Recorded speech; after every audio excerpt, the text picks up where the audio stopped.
There we go. And Tina, go. Thank you, Bernie, and good evening, everyone. I want to thank everybody connected with the Marion County Dems for the opportunity to be here tonight. I am Tina Kotek, zooming in tonight from my home office in North Portland. It's nice to be with you tonight. I think many of you know me, but just to do a quick bio, I served in the Oregon legislature for 15 years as a state representative, 9 years of that as the Speaker of the Oregon House. It was a great privilege to serve the state in that role. Prior to entering the legislature, I was a public policy advocate for Oregon Food Bank and also the policy director for Children First for Oregon. And I think you can tell from my background that I'm a policy person, but mostly I'm a fighter for folks. I am an advocate. I want to make sure people have what they need. Over 20 years ago, when I started doing this work in what I consider my public service at Oregon Food Bank, I spent a lot of time talking to Oregonians about why they needed to come in for emergency food. And what it was about was, I'm working 2-3 jobs, but I don't earn enough at the end of the month to buy my groceries. Or I'm in medical debt because I don't have health insurance. Remember, this is pre-Obamacare. Or, my housing's too expensive for my childcare, or a whole host of expenses that at the end of the month, people were coming in for food. Those stories have stayed with me. I think it's really important to make sure that every part of our state, every Oregonian has a chance, an opportunity, and success. And my job, and what I take seriously about the work I do, is to make sure we can remove those barriers so people have a shot at success. And that has always been front and center for me as I've spent my time in the Oregon legislature trying to make things better for people. And that's everywhere from raising the minimum wage to making sure people had access to paid sick leave, to passing one of the strongest paid family and medical leave insurance programs in the country, making sure we have access to abortion guaranteed in state law, no matter what the U.S. Supreme Court does. That's a really big deal. And here we are fighting as Idaho has restrictions right across our border about who can get access to reproductive health. I've worked really hard to make sure everyone has access to health insurance through the Oregon Health Plan. But those are all really good things, and it's not enough. One of the reasons, and the primary reason I'm running for governor, is we have some challenges, and we have to follow through with the promises that we have made to Oregonians in the legislature, making sure that people not only have health insurance, but have access to health care, which means making sure they have the providers, making sure it's affordable. There's a lot of work to do. The 3 top issues for me and why I'm running to do this work is to work on housing, to end homelessness for our most vulnerable Oregonians, and actually make sure we have enough housing in this state to solve the issues long-term for Oregonians. And you can go on my website at tinafororegon.com and see my housing plan. It's the immediate issue of making sure no one has to live on the streets. And right away, I think we can address homelessness right away for folks where there are resources, and we can, with focus, we can get people housed and get others housed along the way. That's our veterans, our seniors, families with children, young adults who particularly have come out of foster care and are homeless. We can do a better job. And I'm frankly frustrated that we're not further along. I've done a lot of things in the legislature to keep people from becoming unhoused, and we have too many issues still. And I'm just fed up with it. We have to do better. But it also means building more housing. And you'll see on my housing plan that it's the immediate challenge of getting people housed, but also building more housing. So that is the number one issue for me. And one of the things that I hear from voters is top of mind. The next issue that's also in my top 3 is making sure every Oregonian has access to mental health and addiction services when they're ready, when they need it, where they are. And you've all seen the numbers. We have a high level of substance abuse in Oregon, and we're at the bottom of the list in terms of providing services. As your next governor, I'm going to fix that. My wife's a social worker. We talk about it a lot. People need care, particularly with what people have been through with the pandemic. It has gotten worse. And we can do a better job. It's not only about the resources. There's more money flowing into services than I've ever seen. But we don't have a system that is responsive, is organized, is coordinated. We can do a better job there. And that's going to be an important priority for me as governor. And then rounding out my top 3, is continuing to address climate change. Climate change is happening now. We feel it. We know it's here, whether it's wildfires or intense heat events or drought. We're getting hit hard already. So we have to protect communities who are on the front line of the climate impacts, plus also do everything we can to reduce climate change. So I've done that as a legislator. I've made sure we are on a path to 100% clean electricity by 2040. I've defended our clean fuels program. I've made sure we're moving off of dirty coal for our electricity. There are a lot of things in the works, and they have to be overseen, protected, move forward. Because as many of you know, a lot of our climate action work now is under governor executive order because of Republican walkouts. The next governor will decide if we stay on the path to doing our part to reduce climate change or we go backwards. And there's someone running in the general that I think would take us backwards. So climate change is a front and center issue, and I'm going to fight to make sure Oregon continues to move forward. These are all very democratic values. Actually, I think there are a lot of Oregonians, regardless of party, that care about housing, mental health services, and climate change.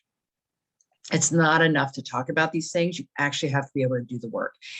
And my track record as speaker demonstrates my ability to bring diverse parties, diverse perspectives together, identify solutions, and move complex legislation.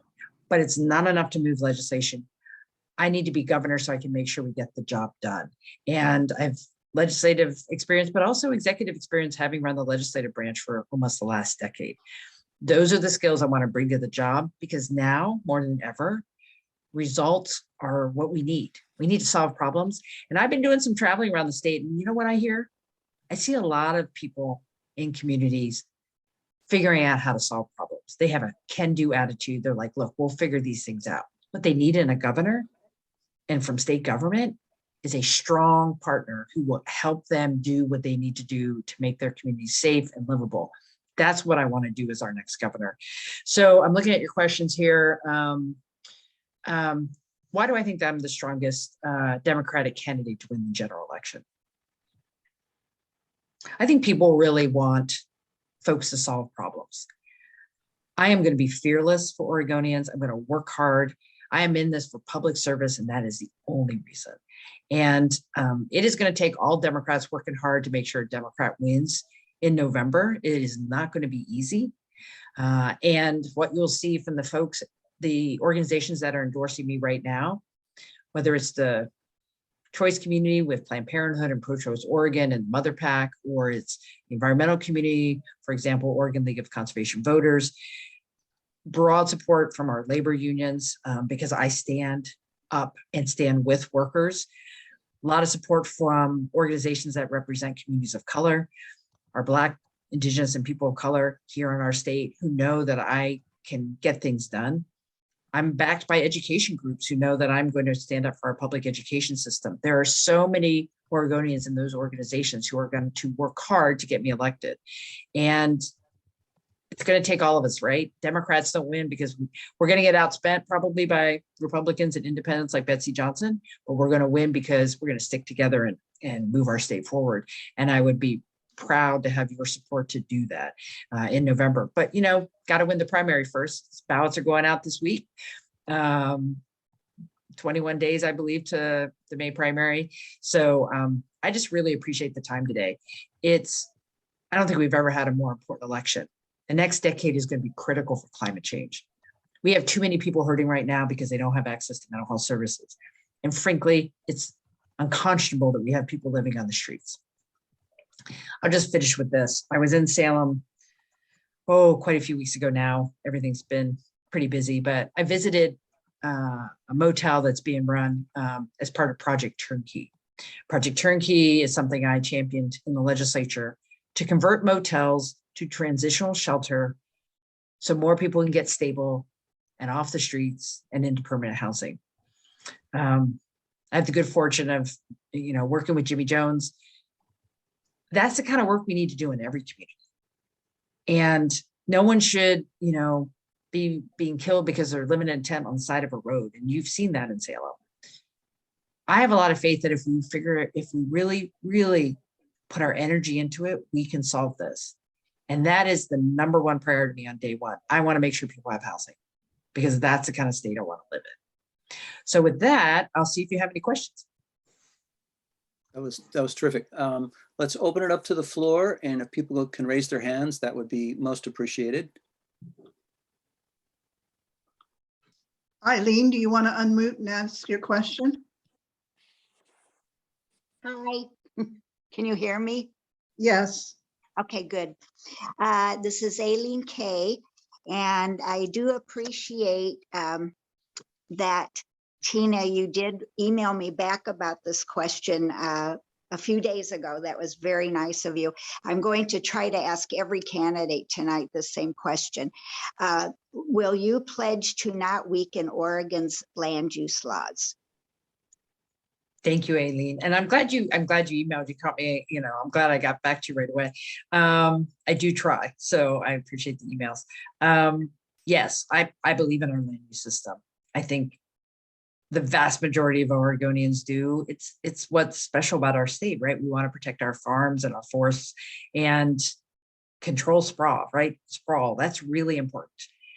And we also have to live up to what ideals are in our land use system. And one of those is goal 10. And goal 10 says there will be sufficient housing within our land use system for people who want to live here. And so that's why I've worked really hard to talk about how do we meet the aspirations of goal 10 and see more construction within urban growth boundaries around the state.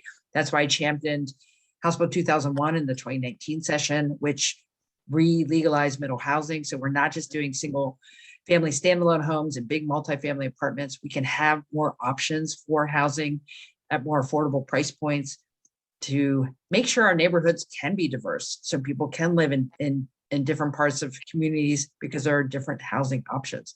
I also put into place a bill that will help local communities actually do the housing needs analyses that they have to have. Because how do we know what to build if we don't know where we need to go and what price points we need? But that's all within our land use system. And I look forward to working with our agencies to make sure we get more housing built, but maintain the system that we all love. So I hope that answers the question, but we got to do some more construction, but within our land use system. So. Thank you very much. I've got a question of my own. Healthcare is a real complicated, complex issue. So I'll try to ask the most specific, although I wish we had a half hour, we could really dig deeply into this. Healthcare for all Oregonians is really working hard to try to come up with a solution so that everybody's got coverage. Some people would say that's single payer. Some people would say there's variations there, but generally, how do you feel about the Healthcare for All Oregonians initiative, and where do you stand on that?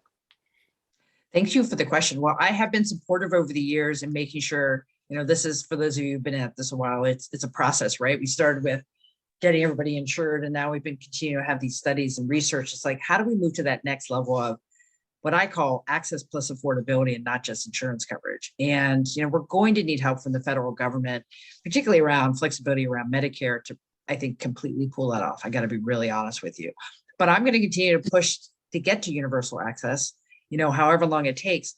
Right now, the immediate concern for me is we have continued to maintain Cover All Kids. We have now moved to Cover All People with the Oregon Health Plan. We're trying to do bridge funding for folks who are having to leave Medicaid, but then can't afford plans on the exchange. So I'm going to be focusing on affordability, trying to reduce copays, reduce the cost of prescription drugs. I also think that a renewed focus on access as it relates to providers, no matter what community you're in, making sure that you have the types of providers you need. And telehealth has been transformative, but it's also about, people who are being able to meet with providers who are culturally competent, who are linguistically competent, making sure that, you can find a provider who is available at different hours of the day. I mean, there's a lot of work to do, and we're having a workforce challenge right now. So in the short term, while I continue to be supportive of the bigger picture, we have to make sure we have access in the state. And that's going to take some focus. Yeah. Fortunately, we've got a great track record on getting those federal waivers, which is really, we've got that working for us, so which is great. Scott, you're up. Yeah, my question would be, in this Democratic primary, who do you see as your most formidable competitor, and how would you say, what would you say is the biggest difference between you and that person? Yeah, thanks for the question. There's a lot of great people running, and I think it would be me and Treasurer Reed as the top, because in terms of the scale of our campaigns when you're trying to reach voters, and we came into the legislature together in 2007. We've served in public office equal amount of time. I think what differentiates us is the depth of my experience actually working with a lot of different folks to implement things. I know that's legislative, but I've managed a branch, not as big as executive, but I know what it means to manage a branch of government. I know what it means to solve problems, in this case, get legislation across the finish line. What I'm not seeing, and why I'm running for governor, is the executive agencies and the role of the governor being more proactive to make sure we can actually follow through. Making sure rent assistance goes out on time, making sure unemployment benefits can work. I mean, there are a lot of things from a management perspective that I really want to focus on. And again, I would say the differences between me and Treasurer Reed are really who's supporting us. I feel very strongly about the number of current and former electeds who are supporting me. But if you look at the organizations, and just to remind folks, these organizations that go through very lengthy processes to make endorsements, interviews, questionnaires, lots of deliberation, they are almost universally supporting me because I've worked with so many of them, and they know how I do my work, how inclusive I am, how I work hard to get things done. And I think that speaks to what we need right now as governor. And I think I'm just head and shoulders above Treasurer Reed when it comes to endorsements. Thanks, Scott. Really good question. Trevor, you're up. Thank you. And thank you, Tina Kotek, for being here tonight and for the work that you've done over the past several decades in the state legislature. I know that the state funds that Salem received, in your tenure starting last year were essential at addressing homelessness here in our community. As an emergency room doctor in Salem City Council, I cannot thank you and your colleagues enough for what you've done to start turning things around here locally. My question is kind of a softball. Is it too late to sign up and help your campaign or endorse your campaign if we're convinced based on the powerful argument you've made tonight? It is never too late. And thank you for everything you're doing, Trevor. I think being in local government is one of the hardest things right now. You're on the front line of trying to solve a lot of challenges. You can go to tinafororegon.com. You can sign up to endorse, donate, volunteer, because we got plenty to do, even though it's 21 days to go. So thank you for that. I appreciate it. Absolutely. Emily, did you have a question? You're raising hands the old school way. Oh, sorry. We don't do Zoom meetings much. My okay. husband actually has a question. Bill Galbraith. Hi, Tina. We are people who've recently moved. Sorry, we are folks who've recently moved to Oregon in the last couple of years, and we're still trying to get our feet wet and get a handle on how things are done. And my understanding is that last session of the legislature was actually, despite all the acrimony, was one of the most productive. One of the things that really concerned both of us when we moved here was the fact that when the Republicans didn't like the way things were going, they just sort of packed up and went home and stopped any kind of legislation passing forward at a time when we really, really needed the state government to step in and help out with things like, wildfires in their districts. But I'd like to know, you have had all this legislative experience, and I'd like to know, as governor, how you would address relations with that part of the electorate. Yeah. Well, thank you for the question and welcome to Oregon. Even though it's been a couple of years, I'm sure moving right around the pandemic wasn't easy. It has been hard. I've experienced the changes in legislative politics. There's always a little bit of back and forth, but it's become more partisanized. I think Donald Trump certainly didn't help there. And the walkouts were very damaging to democracy with a small d, democratic institutions. as governor, I think the way that you work through that is to talk to people early, bring diverse perspectives into the room. Look, we're not going to agree with everything all the time, but I think being transparent, being upfront, being honest about where you are, and frankly, as governor, getting out of Salem more and going to work and talk and listen with people in their own communities. I think that's incredibly important. When you can sit across the table and have a drink, a cup of coffee, a cup of tea, and be like, okay, what are your challenges? What can I do as governor to help you out? I think that goes a long, long way. You can get a little insular in Salem, and I think you get a little bit more prone to some of the impulses of your base voters, and it makes it a little hard. We can't have people walking out. As House Speaker, I made sure we changed our House rules after the last walkout to say if you are unexcused, you will start getting fined if it affects quorum. I don't think we're gonna, the Constitution says I think we have to protect the rights of the minority, and I've done everything I could as Speaker to do that, and will do that as governor. But you have to show up for work. You have to show up and vote. That's your job. So hopefully we've moved away from that. That was a tough couple of years, and hopefully we don't go back to that. Yeah, excellent. Nancy McMorris, did you have a final question for us? I'm sorry, I saw you were on there and you just changed, but if you're still available, would you like to pose your question? As I was raising my hand, the previous questioner asked the question I was planning to ask, which was, working across the aisle and, lowering the tenor of anger and vitriol and all that. And I feel like she answered it. And so, Okay. Thanks. Great, Thank thank you. you.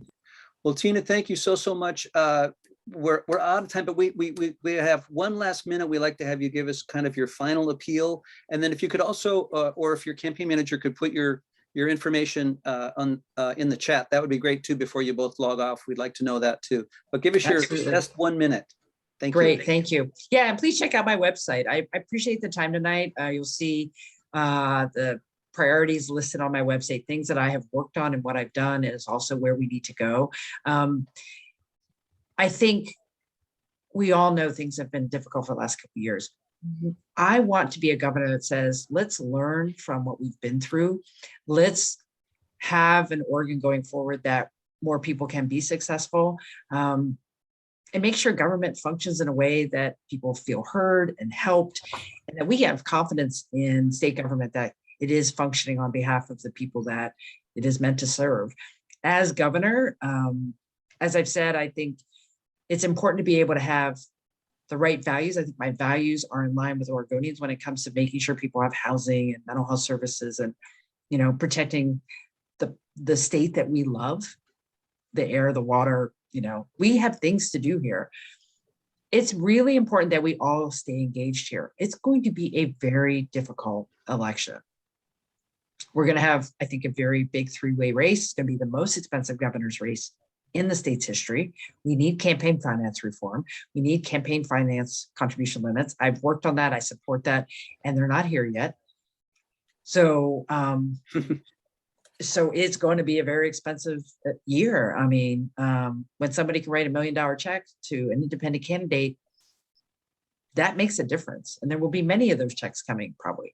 So I would just ask, certainly I hope to win the primary, but whoever wins the primary, we all have to stand together as Democrats who believe in a state that is there for everyone. It's inclusive and also believes in protecting the natural environment that we all love. So it's going to be a fight, but I look forward to being in the fight with you. And thank you for everything you do locally in Marion County. It's super important. So thank you for the time today. Thank you, Tina, for being with us. We sure appreciate it. Good luck. Thanks. Have a good evening. Bye-bye.